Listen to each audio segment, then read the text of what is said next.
Hello, and thank you for joining me in this episode of Duty Found. Today we're going into the 1000 Maws of Toto-Rak in Final Fantasy XIV. I've already queued up the dungeon, so let's go ahead and get started.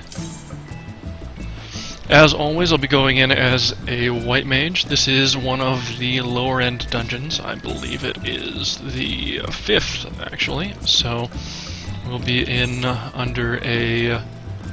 see, it is a level 24 dungeon, so we'll have a decent level cap. And it looks like the DPS may have fallen asleep at the wheel here. Let's see if they'll activate before they take too much time. Oh, find a couple more. Oh, there we go.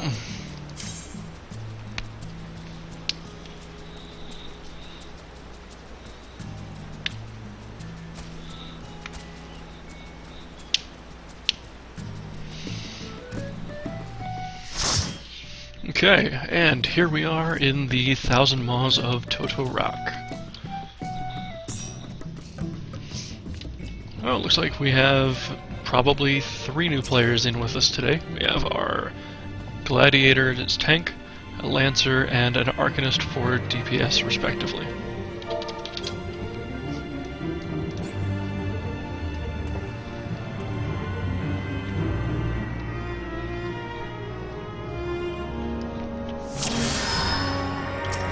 Okay, this time I am level 27 in this dungeon, so I should have access to a little bit more than I have previously. I now have access to Repose to place to put a single mob to sleep. Not terribly useful, but it is one of those things that it's good to have in certain situations.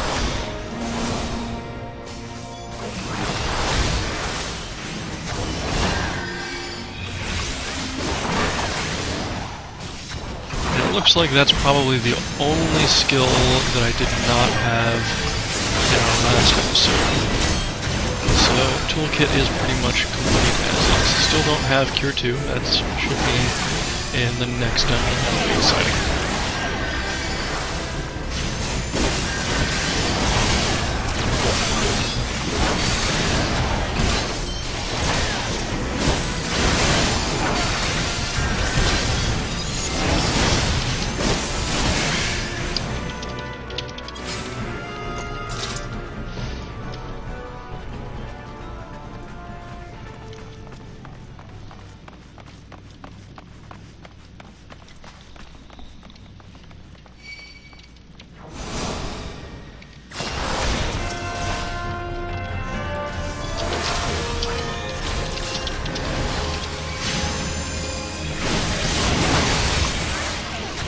Okay, it looks like the tank doesn't quite get what they're doing, so we'll play it patient, and I will just tank some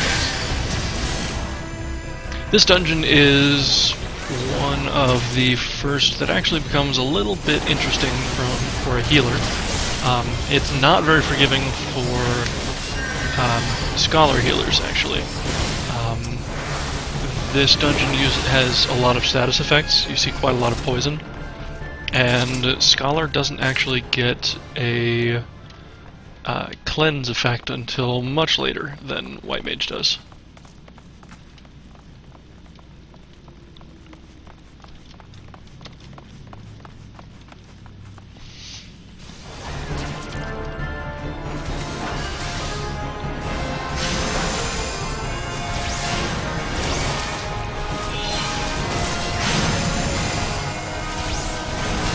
Well, if I'm going to be tanking, I might as well throw out a little bit of damage here.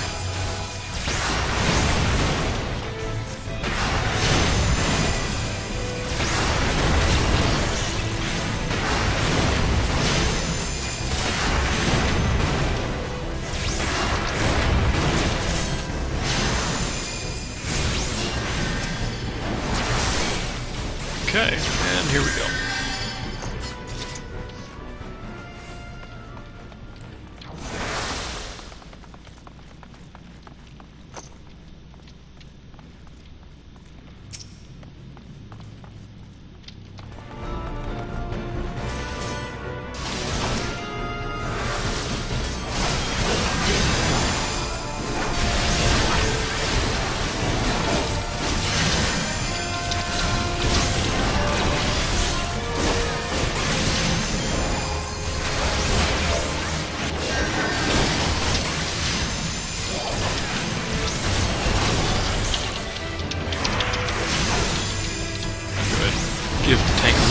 message, tip on how best to hold hate on groups. Maybe I won't be face tanking these.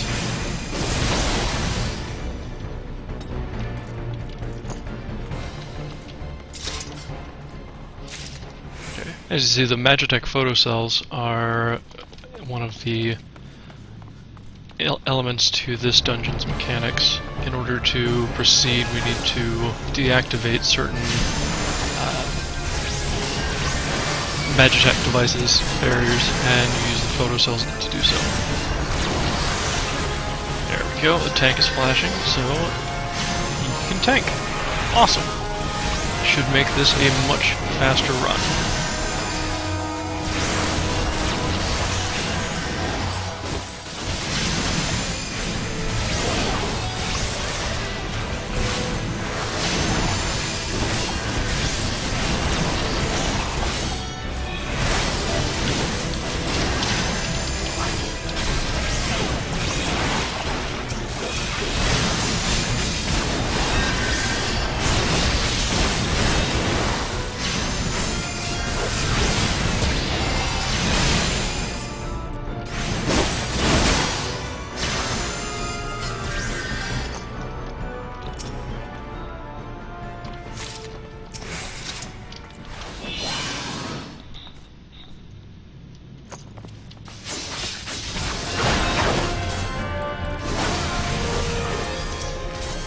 It's been an interesting day for the servers. There's been a fair bit of lag in the instances.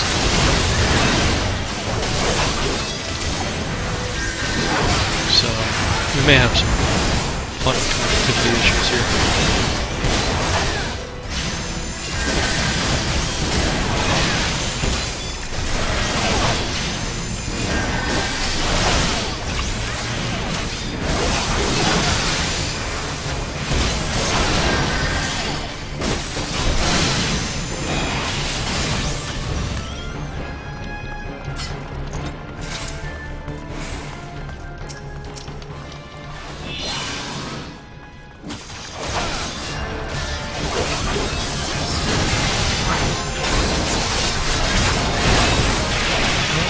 I guess I'll actually get to use repose here. As I'm tanking, it will actually be a fair bit of control there.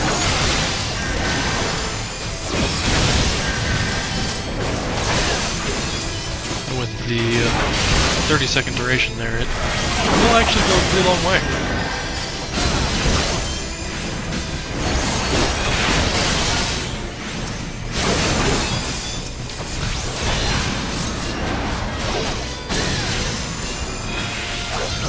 And just in time, the other one has come back into the fight.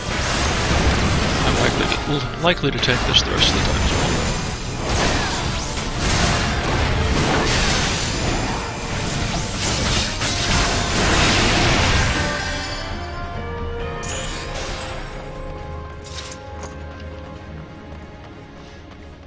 well. Okay, and then you do need 4 Magitech photocells for each of these devices. This will be the 4th, so we'll be able to pop the first boss there. There we go. My tank is messing with the terminal rather than tanking. Could have Alright, as you can see, it's quite a lot of poison. It's getting us all with an area of effect there. So, in order to prevent that from doing too much to us, we're just going to cleanse that off as we can.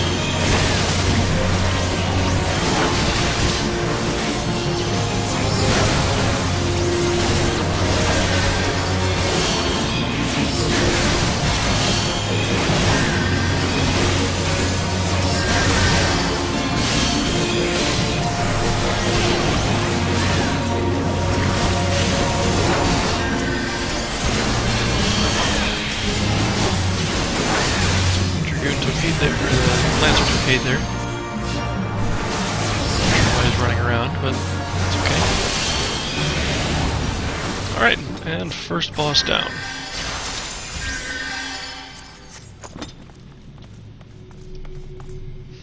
We'll go ahead and use the terminal to open up this gateway. And away we go.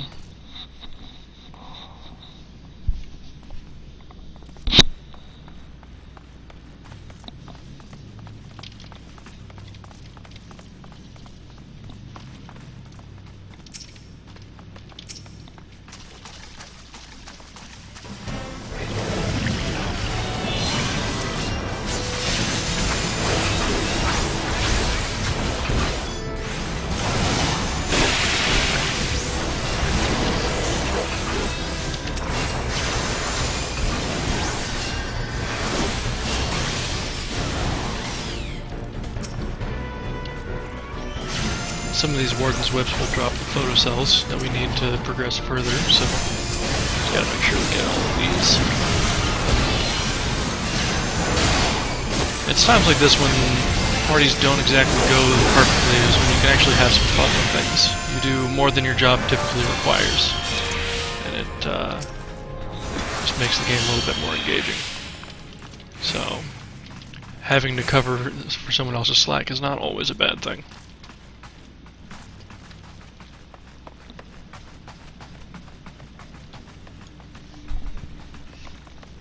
But being the case that this is a little bit of a rough around the edges run, we're just gonna go ahead and skip the optional rooms. See, there's been a couple that we've already bypassed. This little secondary path, this room down here, a little more over here that we'll probably avoid.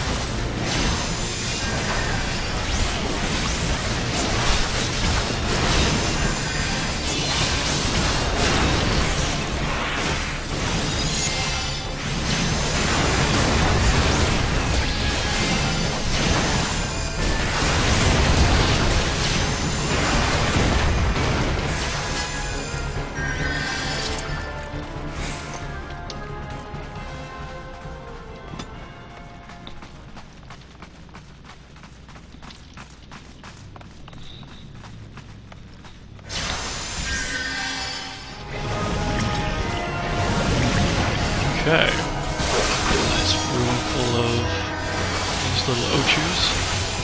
So lots of poison to go around. Gonna go ahead and put this one to sleep. Might as well put this one down too.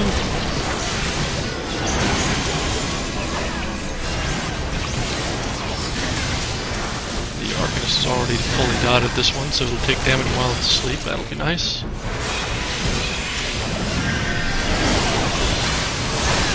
And the tank will kill him. That's cute. We'll just make sure this one goes down and let the tank do its own thing.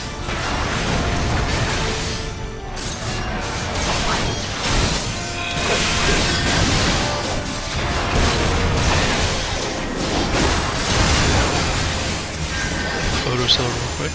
It's not taking too much damage. Okay. And here we go. As I'd mentioned, there is an optional room over here. I'm just going to go ahead and bypass that for now.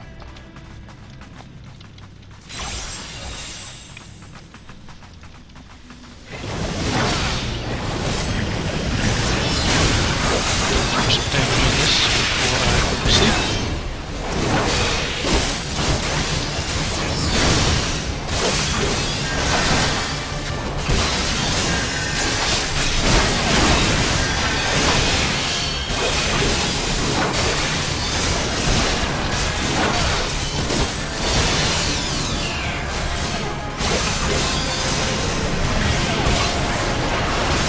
The Arcanist has swapped to the Topaz Carbuncle. The Arcanist has two options for the pets. They've got the Emerald and the Topaz. Topaz is a tank-type pet. It's mostly used when soloing, but times like this it actually comes quite in handy. Being that it's not really meant for party play, it may not tank over me. Or in the tank may take me off of it, but it's good thinking on his part throwing it out there. Might make it a fair bit easier for us in the long run.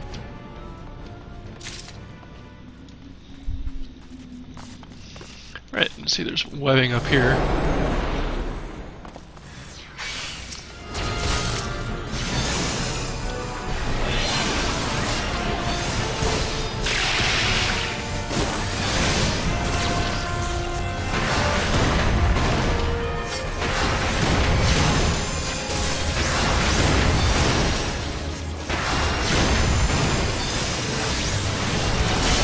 those traps are persistent throughout the rest of the dungeon. There is webbing that will draw you in and perhaps split the party depending on where you are.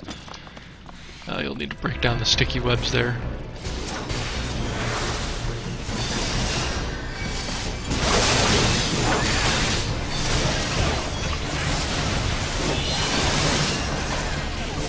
We've got Carbuncle in here helping out a bit. Shouldn't need to actually sleep very many of these mobs, but I will need to help heal the Carbuncle, but that's not a problem.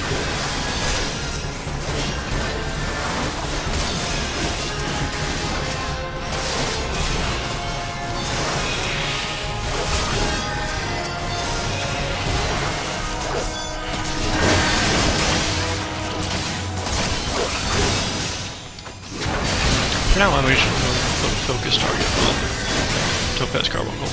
Focus target is a handy tool you use quite a bit in later on content.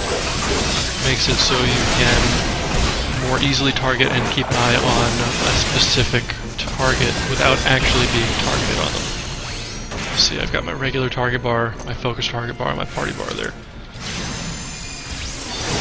Most often I'll use it when I'm fighting raid bosses. It gives me a chance to monitor what they're doing, when they're channeling moves, and that sort of thing. You see we only have 3 photo cells here, so we do need to get another. That'll be over this way.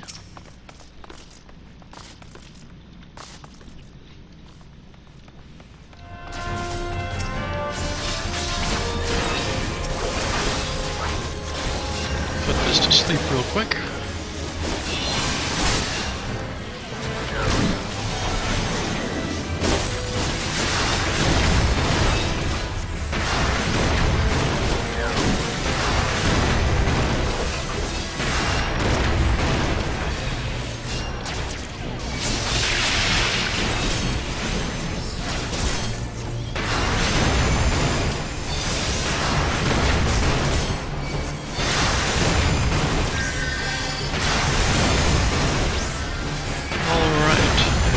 This goes down, we'll collect the photo cell. This is actually the last one we'll need for this dungeon. The rest of the dungeon does not use it, this bit of the mechanic. So we'll move along back to the terminal where we'll spawn the next boss.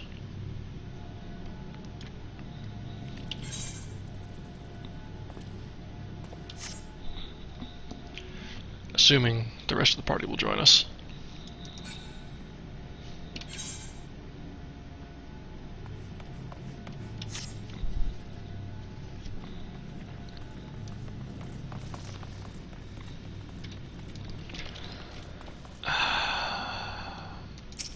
It looks like he may actually be a bot. That is the current speculation in the party. Well, we'll see how it goes.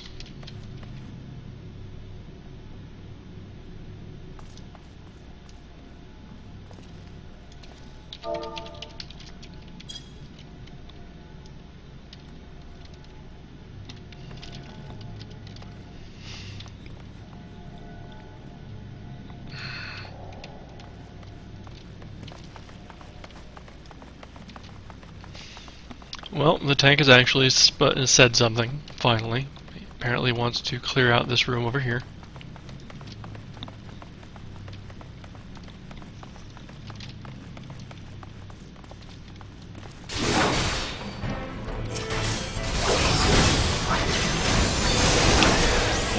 This, however, does not mean that he knows what he's doing.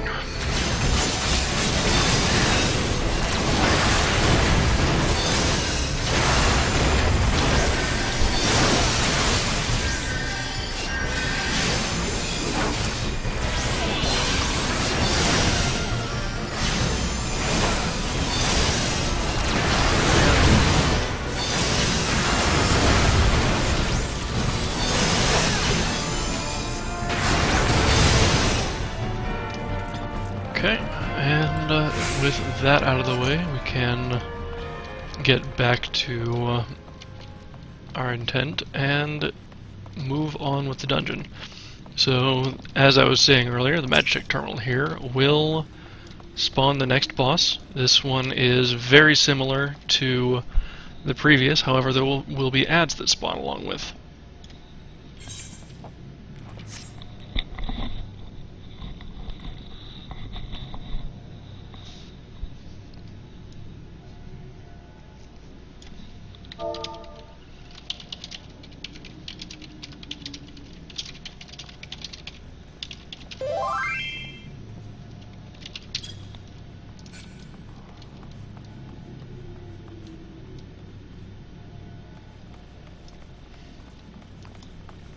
Alright, we'll spawn. There we go.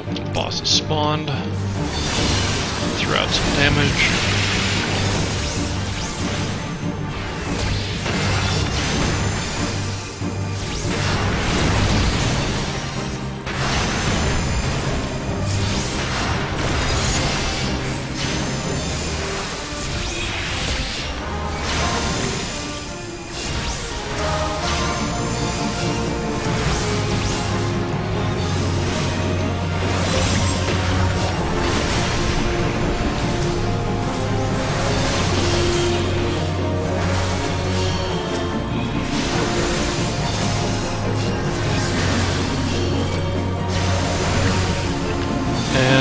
Yep, we're leaving it to Carbulk to the tank.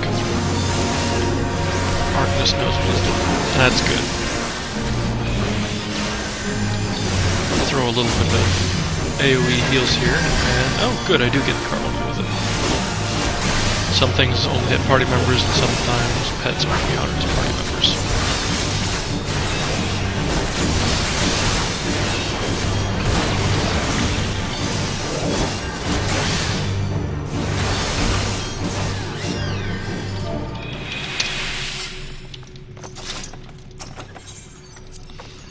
Okay, we'll deactivate this terminal and move on.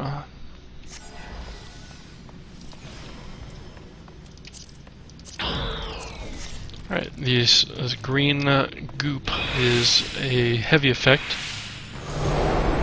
and these fleshy pods will explode when either you get close to them or they are attacked. When they explode, they deal damage directly to you, and they also apply a poison effect.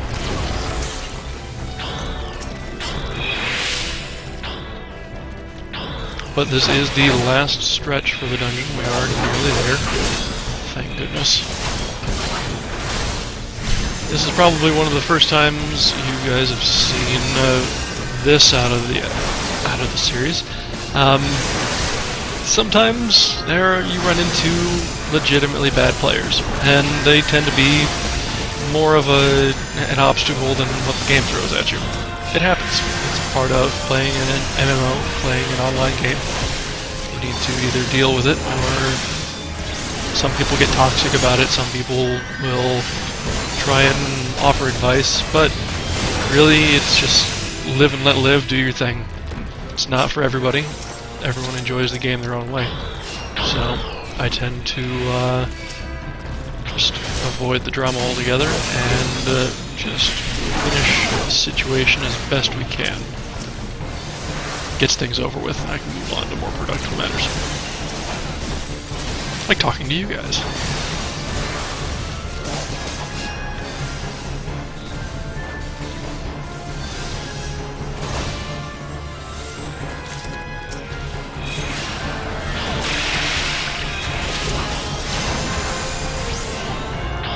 Okay. I'll go ahead and pop these fleshy pods as we head, so no one will accidentally run into them. Here's another web trap.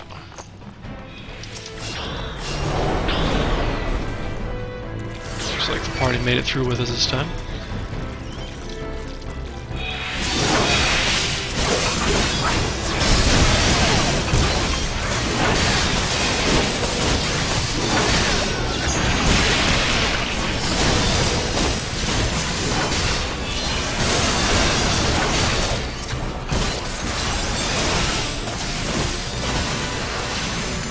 Since we're letting Carbulk in the tank, we may as well keep him up.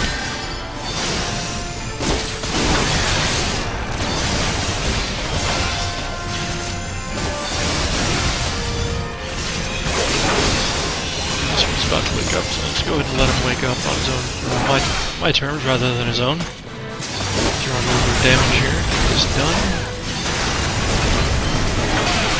Notice I'm stance dancing between cleric stance and standard healing stance quite a bit more often in this dungeon. As players get more powerful, more geared, and that sort of thing, you get a fair bit more flexibility in what you're able to do. Tanks can go longer without being healed. My heals do more so that I can bounce back much quicker. It gives me the option to help out with damage, to kill the mobs faster, to split my attentions, all sorts of things. So, as you progress further in dungeons and in content, the content may become more difficult, but the sheer options and the power growth of the characters scales pretty well, and you almost always get more freedom.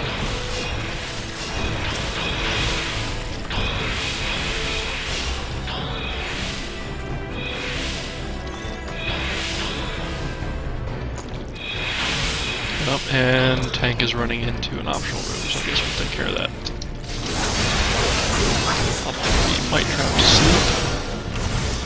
As it's a ranged attacker, it won't come into range for us, so we'll just carry on.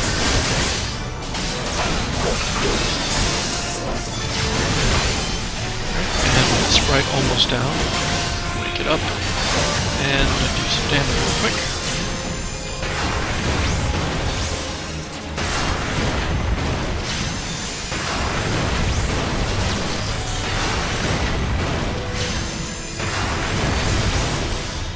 Okay, there we go. You see, we're actually very nearly done with the dungeon.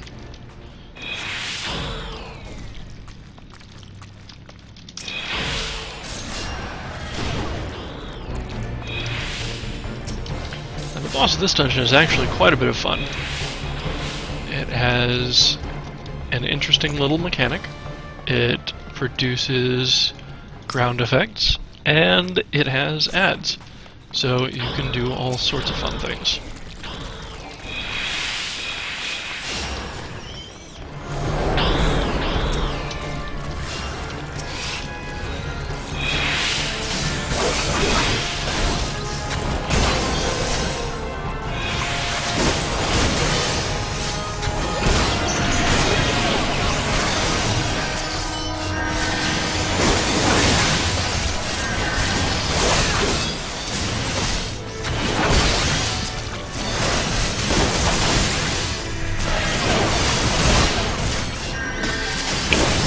Careful of when you're a caster and you manage to get hate, you can be interrupted in your spells, as you've seen here. Specific attacks will interrupt you, taking certain amounts of damage, proportionate to your overall health can interrupt you. There are all sorts of things that can stop your spells. So timing becomes rather important.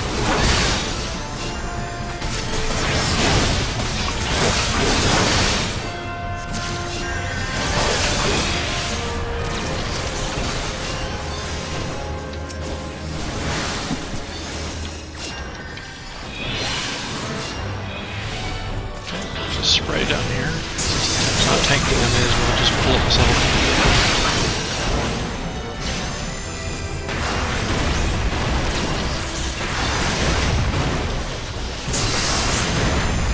And this should be the last mob before the boss.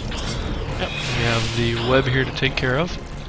And then, as you can see by the purple line here, that is the boss room. Now, one thing to be careful of, this dungeon does have a long-ish cutscene for first-time players, and a common mistake by people that have been running several times is to run in early before the cutscene has been finished, or before everyone else is in the room.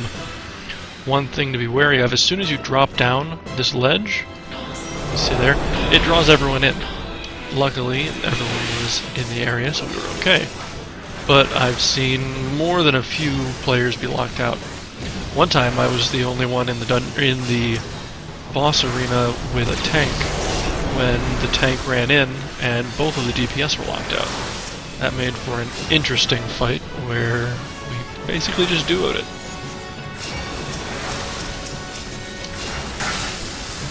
Okay, see the boss dropped a fleshy pod. It's the same as the ones outside. And we have 2 ads to deal with here. I'll go ahead and help the Lancer here, because he's likely to be tanking them. Here comes Carbuncle, here to save the day.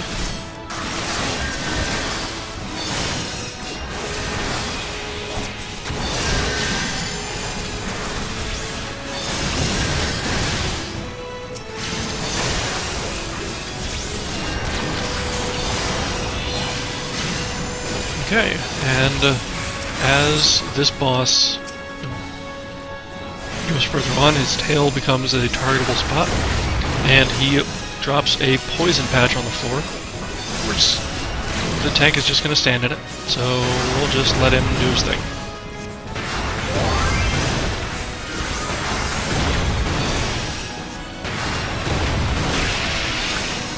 And see it channels that move. I believe that's a knockback. Yep. Right, and when you break the tail, it stops making the poison patches, as well as, see right there, adds a vulnerability up stack to the boss, so he takes more damage from our attacks.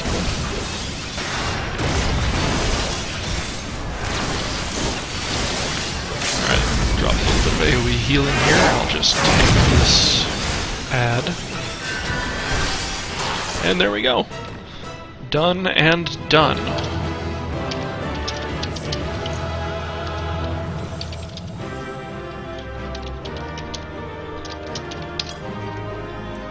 And for sure we will be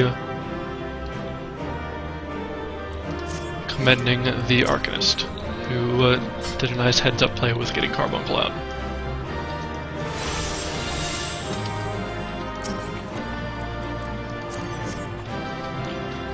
Okay, and say our goodbyes, and out we go. Alright, thanks once again for joining me on Duty Found. Today we went through the 1,000 Maws of Toto-Rak, the 5th dungeon in Final Fantasy XIV, as you witnessed from a white mage perspective. As seen today, not everything is kitties and rainbows all the time. Things can become difficult when players don't pull their weight, particularly in key roles like tanks and healers.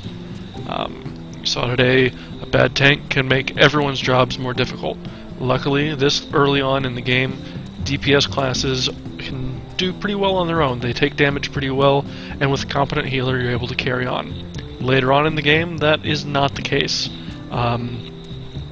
I've very rarely managed to do dungeons without a tank as you go further along, just because the sheer amount of damage that the monsters do, and the scaling of health and defense from the damage dealing and healing classes does not keep pace with the strength curve of the monsters. Alright, well, thank you once again for joining me, and as always, please feel free to contact me via email or through comments on the channel. And I hope you'll join me again next time on Duty Found. This is Eric Ant, signing out. Good night, everybody.